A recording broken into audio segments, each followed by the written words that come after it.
Hi friends, welcome to chemical chemistry channel. இன்றைக்கி வந்து நம்ம 12th ஸ்டாண்டர்டில் வந்து ஐயூபிஎஸ்சி நேம்ஸ் வந்து எப்படி இருக்கிறது அப்படின்னு சொல்லிட்டு பார்க்கலாம். இது வந்து 12th standard and 11th standard ரெண்டு கிளாஸ்லையுமே வந்து பார்த்தோம் அப்படின்னா கம்பல்சரி 2 மார்க் அண்ட் 3 மார்க்கில் நமக்கு ஐயூபிஎஸ்சி நேம்ஸ் வந்து எப்படி ஃபைண்ட் பண்ணுறது அப்படின்னு சொல்லிட்டு கேட்பாங்க. ஸோ வந்து எப்படி நம்ம வந்து தெரிஞ்சுக்கிறது அப்படின்னு சொல்லிட்டு பார்க்கலாம். ஃபர்ஸ்ட் ஐயூபிஏசி அப்படின்னா என்ன அப்படின்னு பார்த்தோன்னா international union of pure and applied chemistry. இதுதான் அதுக்கான மீனிங்கு. இது வந்து இன்றைக்கி எப்படி நம்ம வந்து ஸ்ட்ரக்சர் கொடுத்துருந்தாங்கன்னா அதை போடுறது அப்படின்னு சொல்லிட்டு பார்க்கலாம். ஐயூபிஏசி அப்படின்னா international union of pure and applied chemistry. So இது வந்து ஸ்ட்ரக்சராக கொடுத்துருப்பாங்க. நம்ம வந்து எப்படி அதை ஐயூபிஎஸ்சி நேமாக கன்வெர்ட் பண்ணுறது அப்படின்னு சொல்லிட்டு பார்க்கலாம். அப்படி இல்லைனா ஐயூபிஎஸ்சி நேமாக கொடுத்துருப்பாங்க, அதை எப்படி ஸ்ட்ரக்சராக நம்ம வந்து கன்வெர்ட் பண்ணுறது அப்படின்னு சொல்லிட்டு பார்க்கலாம். இன்றைக்கி வந்து ஸ்ட்ரக்சருக்கு வந்து எப்படி ஐயூபிஎஸ்சி நேம் போடுறது அப்படின்னு சொல்லிட்டு பார்க்கலாம். ஃபர்ஸ்ட் அதுக்கு வந்து நம்ம கார்பன் கவுண்டிங் வந்து தெரிஞ்சுக்கணும். ஸோ 1 to 8 வரைக்கும் இன்றைக்கி வந்து தெரிஞ்சுக்கலாம். 1 கார்பன் இருந்ததுன்னா அது வந்து மீத் அப்படின்னு சொல்லுவாங்க. 2 கார்பன் இருந்ததுன்னா அது வந்து ஈத்து. 3 கார்பன் இருந்ததுன்னா ப்ரப்பு. 4 கார்பன்ஸ் இருந்தது அப்படின்னா பியூட்டு. 5 கார்பன் இருந்தது அப்படின்னா பென்ட்டு. 6 கார்பன் இருந்தது அப்படின்னா எக்ஸு. 7 கார்பன் ப்ரெசண்ட்டாக இருந்தது அப்படின்னா ஹெப்ட்டு. 8 கார்பன் ப்ரெசண்ட்டாக இருந்தது அப்படின்னா அந்த ஸ்ட்ரக்சரில் ஆக்ட் அப்படின்னு சொல்லிட்டு எழுதுவாங்க. ஸோ இது வந்து கார்பனுடைய கவுண்டிங் தான் இது, ஓகேவா. நெக்ஸ்ட் வந்து single bond, double bond, triple bond அப்படின்னு சொல்லுவாங்க. அது வந்து ஸ்ட்ரக்சரில் வந்து கொடுத்துருப்பாங்க. ஸோ அதில் சிங்கிள் பாண்ட் இருந்தது அப்படின்னா அதை வந்து ஏஎன்இ அப்படிங்கிற வேர்டால் மென்ஷன் பண்ணணும். நெக்ஸ்ட் வந்து டபுள் பாண்ட் இருந்தது அப்படின்னா அதை வந்து இஎன்இ அப்படிங்கிற வேர்டு வந்து நம்ம மென்ஷன் பண்ணணும். நெக்ஸ்ட் ட்ரிபிள் பாண்ட் இருந்தது அப்படின்னா அதை வந்து ஒய்என்இ ஈன் அப்படிங்கிற வேர்டால் அதை வந்து மென்ஷன் பண்ணணும். நெக்ஸ்ட் வந்து மாலிகுல்ஸ் 1 டைம் இருந்தது அப்படின்னா இப்போ அந்த single bond or double bond வந்து நமக்கு 2 டைம்ஸ் இருந்தது அப்படின்னா அதை வந்து டை அப்படின்னு சொல்லுவோம். ஸோ அதுதான் இங்கே வந்து 1 டைம் இருந்தால் மோனோ அப்படிங்கிறது வந்து எழுத தேவையில்லை. ஸோ 2 டைம்ஸ் இருந்தால் அது வந்து டை அப்படின்னு சொல்லுவாங்க. 3 டைம்ஸ் இருந்தது அப்படின்னா ட்ரை அப்படிங்கிற வேர்ட் மென்ஷன் பண்ணணும். 4 டைம்ஸ் இருந்தது அப்படின்னா அது வந்து டெட்ரா அப்படிங்கிற வேர்டால் மென்ஷன் பண்ணணும். ஸோ ஃபர்ஸ்ட் வந்து ஒரு எக்ஸாம்பிள் பார்க்கலாம். CH3 single bond, CH2 single bond, CH2 single bond, CH3 அப்படின்னு சொல்லிட்டு ஒரு காம்பவுண்ட் இருக்குது அப்படின்னா அதுக்கு எப்படி ஐயூபிஎஸ்சி நேம் போடுறது அப்படின்னு சொல்லிட்டு பார்க்கலாம். ஃபர்ஸ்ட் வந்து கார்பன் கவுண்டிங் பார்த்துக்கணும். இங்கே வந்து 4 கார்பன் இருக்குது. ஸோ 4 கார்பன் இருந்தால் அது என்னது பியூட் அப்படிங்கிற வேர்டு வந்து மென்ஷன் பண்ணணும். ஸோ பியூடி அப்படிங்கிற வேர்டு வந்து எழுதியாச்சு.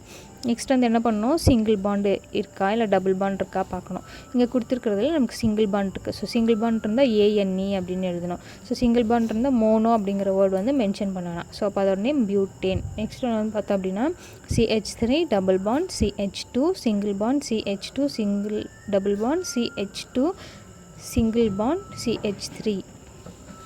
இதில் வந்து பார்த்தோம் அப்படின்னா நமக்கு வந்து சிங்கிள் பாண்டும் இருக்குது, டபுள் பாண்ட் இருக்குது. ஸோ நம்ம வந்து சிங்கிள் பாண்டோட டபுள் பாண்ட் தான் இங்கே வந்து எடுத்துக்கணும். ஃபர்ஸ்ட் கார்பன் கவுண்டிங் பார்த்துக்கலாம். இங்கே வந்து 5 கார்பன் இருக்குது. 5 கார்பன் இருந்தால் என்னது பென்ட்டு. ஸோ இப்போ பென்ட் அப்படிங்கிற வேர்டு எழுதிச்சு. நெக்ஸ்ட் வந்து டபுள் பாண்டாக ட்ரிபிள் பாண்டாக பார்க்கணும். இங்கே வந்து டபுள் பாண்ட் நமக்கு 2 டைம்ஸ் கொடுத்துருக்காங்க. ஸோ 2 டைம்ஸ் இருந்தது அப்படின்னா அது வந்து என்ன பண்ணணும், டை அப்படின்னு சொல்லிட்டு அந்த வேர்டு வந்து மென்ஷன் பண்ணணும். ஸோ அப்போது பென்டா, டிஏ அப்படிங்கிற பென்டா அப்படின்னு எடுத்துக்கணும், டை. நெக்ஸ்ட் வந்து என்ன கொடுத்துருக்காங்க, டபுள் பாண்ட் கொடுத்துருக்காங்க. ஸோ டபுள் பாண்ட் இருந்தால் என்னது இஎன்இ அப்படிங்கிற வேர்டு வந்து மென்ஷன் பண்ணணும். இப்போ உங்களுக்கு வந்து எப்படி இந்த மாதிரி ஸ்ட்ரக்சர் கொடுத்துருந்தாங்கன்னா ஐயூபிஎஸ்சி நேம் எப்படி போடுறது அப்படின்னு சொல்லிட்டு புரிஞ்சிருக்கோம் அப்படின்னு சொல்லிட்டு பிலீவ் பண்ணுறேன். இப்போ நான் உங்களுக்கு ஒரு ஸ்ட்ரக்சர் கொடுக்குறேன். அதுக்கு வந்து ஐயூபிஎஸ்சி நேம் வந்து எப்படி எழுதுறது அப்படின்னு சொல்லிட்டு நீங்கள் வந்து கமெண்ட் பண்ணுங்கள். CH3 single bond, CH2 single bond, CH2 double bond, CH2 single bond, CH3 அப்படின்னு கொடுத்துருக்கு. ஸோ கொடுத்துருக்க இந்த ஸ்ட்ரக்சருக்கு வந்து பார்த்தோம் அப்படின்னா எவ்வளோ கார்பன் கவுண்டிங் இருக்குது, டபுள் பாண்டாக சிங்கிள் பாண்டாக பார்த்துட்டு அதுக்கு வந்து நீங்கள் ஐயூபிஎஸ்சி நேம் வந்து கமெண்ட் பண்ணுங்கள். நெக்ஸ்ட் வந்து பார்த்தோம் அப்படின்னா 12th ஸ்டாண்டர்டில் ஹைட்ராக்சி காம்பவுண்ட் அண்ட் ஈத்தர் அப்படிங்கிற லெசனில் வந்து லூகாஸ் டெஸ்ட் அப்படிங்கிற கொஷின் வந்து எப்படி போடுறது அப்படின்னு சொல்லிட்டு பார்க்கலாம். இந்த கொஷின் வந்து ரிப்பீட்டடாக கேட்டு இருப்பாங்க. இது வந்து ஒரு 5 mark question, important question. First வந்து இதுக்கு ப்ரைமரி, செகண்டரி, டெர்ஷரி அப்படின்னு சொல்லிட்டு எடுத்துப்போம். ப்ரைமரி அப்படின்னா அது வந்து 1 போட்டுட்டு அது மேலே வந்து டிகிரி போடுவாங்க. அது வந்து ப்ரைமரி. நெக்ஸ்ட் வந்து செகண்டரி, நெக்ஸ்ட் வந்து டெர்ஷரி. ஸோ இது 3 வச்சு தான் நம்ம வந்து இந்த ஈக்குவேஷன் வந்து ஃபைண்ட் பண்ண போகிறோம். ஃபர்ஸ்ட் வந்து டெர்ஷரி ஆல்கஹால் அப்படி எடுத்துக்கிறோம்.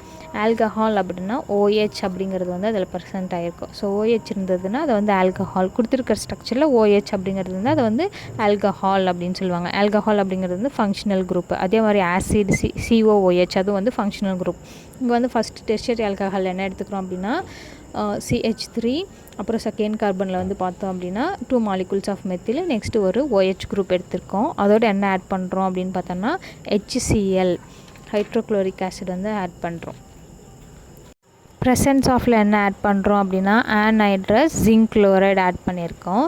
ஸோ இதில் வந்து எது ரிமூவ் ஆகுது அப்படின்னு பார்த்தோன்னா ஹைட்ரோக்ளோரிக் ஆசிடில் இருக்கக்கூடிய 1 molecule ஆஃப் ஹைட்ரஜன் ப்ளஸ் நம்ம டெர்ஷரி ஆல்கஹாலில் எடுத்துக்கக்கூடிய OH வந்து பார்த்தோம் அப்படின்னா ரிமூவ் ஆகுது. ஸோ OH ரெண்டும் சேர்ந்து H2O வாட்டராக கன்வெர்ட் ஆகி நமக்கு வந்து ரிமூவ் ஆகிடுது. ஸோ அப்போ H2O ரிமூவ் ஆகிடுச்சு அப்படின்னா ரிமைனிங் என்ன இருக்குது, CH3C 2 methyl group. Next remaining இருக்கக்கூடிய அந்த குளோரின் வந்து கார்பனோட சேர்ந்து நமக்கு வந்து கிடைக்கும். அதோட நேம் வந்து பார்த்தோம் அப்படின்னா 2-chloro-2-மெத்தில்-ப்ரப்பேன். நெக்ஸ்ட்டு வந்து செகண்டரி ஆல்கஹால். ஃபர்ஸ்ட் எடுத்துக்கிறது காம்பவுண்ட்லேருந்து பார்த்தோம் அப்படின்னா ஒரு மெத்தில் குரூப் வந்து செகண்டரி ஆல்கஹாலில் வந்து டிக்ரீஸ் ஆகிருக்கும். ஸோ அதே ஃபார்மில் தான் ஒரு மெத்தில் குரூப் மட்டும் கம்மியாக எடுத்துக்கணும் செகண்டரி ஆல்கஹாலில். ஸோ அப்போ நமக்கு வந்து பார்த்தோம் அப்படின்னா செகண்டரி ஆல்கஹால் அப்படின்னு எடுத்துக்கிட்டோன்னா அதோடய ஃபார்முலா CH3CHOH CH3, அதோட ஒரு மெத்தில் குரூப் வந்து இந்த இடத்துல காம்பவுண்ட் வந்து கம்மியாக ப்ரெசென்ட் ஆகிருக்கும். அதே மாதிரி அதில் வந்து HCl எடுத்துக்கிறோம். அதே மாதிரி ப்ரெசன்ஸ் ஆஃபில் ஆன்ஹைட்ரஸ் ஜிங்க் குளோரைடு ஆட் பண்ணுறோம். இதுலேயே வந்து பார்த்தோம் அப்படின்னா OH காம்பவுண்ட் வந்து ஒரு ஹைட்ரஜனோட சேர்ந்து ரிமூவ் ஆகிடும். ஸோ அப்போ H2O வந்து ரிமூவ் ஆகிட்டு நமக்கு என்ன ஸ்ட்ரக்சர் வந்து ப்ராடக்ட் கிடைக்கும் அப்படின்னு பார்த்தோன்னா CH3CHCl CH காம்பவுண்டில் வந்து இன்னொரு மெத்தில் குரூப் வந்து ப்ரெசென்ட் ஆகிருக்கும். ஸோ அப்போ இந்த இடத்துல 2-chloro-propane 3 கார்பன் இருந்தால் அது ப்ரப்பேன். ஸோ அதனால் ஒரு குளோரின் வந்து பார்த்தோம் அப்படின்னா செகண்ட் கார்பனில் இருக்குது. ஸோ அதனால் 2-chloro-propane அப்படின்னு எடுத்துக்கணும். ஓகேவா. நெக்ஸ்ட் வந்து பார்த்தோம் அப்படின்னா ப்ரைமரி ஆல்கஹால்.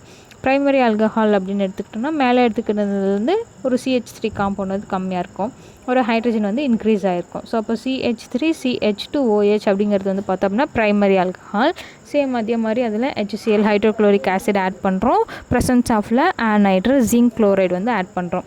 ஸோ இதில் வந்து ரூம் டெம்பரேச்சர் பேஸ் பண்ணி பார்த்தோம் அப்படின்னா நமக்கு இந்த இடத்துல வந்து வாட்டர் வந்து ரிமூவ் ஆகாது. ஸோ வாட்டர் ரிமூவ் ஆகாது அப்படின்றப்போ நம்ம அந்த இடத்துல வந்து ப்ராடக்ட் வந்து ப்ரெசென்ட் ஆகாது. ஸோ அப்போ நோ ரியாக்ஷன் அப்படிங்கிறது வந்து நமக்கு வந்து ப்ராடக்ட் வந்து கிடைக்கும். பிகாஸ் ரூம் டெம்பரேச்சர் பேஸ் பண்ணி நமக்கு அந்த இடத்துல வந்து ரியாக்ஷன் நடக்கிறது இல்லை. ஸோ இந்த கொஷின் வந்து பார்த்தோம்னா ரிப்பீட்டடாக கேட்டிருப்பாங்க. ரிமைனிங் இந்த லெசனில் இருக்கக்கூடியது வந்து பார்த்தோம்னா நம்ம நெக்ஸ்ட் வீடியோவில் பார்க்கலாம். இது வரைக்கும் உங்களுக்கு வந்து கண்டிப்பாக யூஸ்ஃபுல்லாக இருந்திருக்கும், அண்டர்ஸ்டாண்ட் ஆகிருக்கும் அப்படின்னு சொல்லிட்டு நான் நம்புகிறேன். இதே மாதிரி உங்களுக்கு வீடியோ வந்து ரீச் ஆகணும் அப்படின்னா மறக்காமல் பெல் பட்டன் வந்து கிளிக் பண்ணுங்கள், சப்ஸ்கிரைப் பண்ணுங்கள், ஷேர் பண்ணுங்கள், லைக் பண்ணுங்கள். ஓகே ஃப்ரெண்ட்ஸ், பாய்.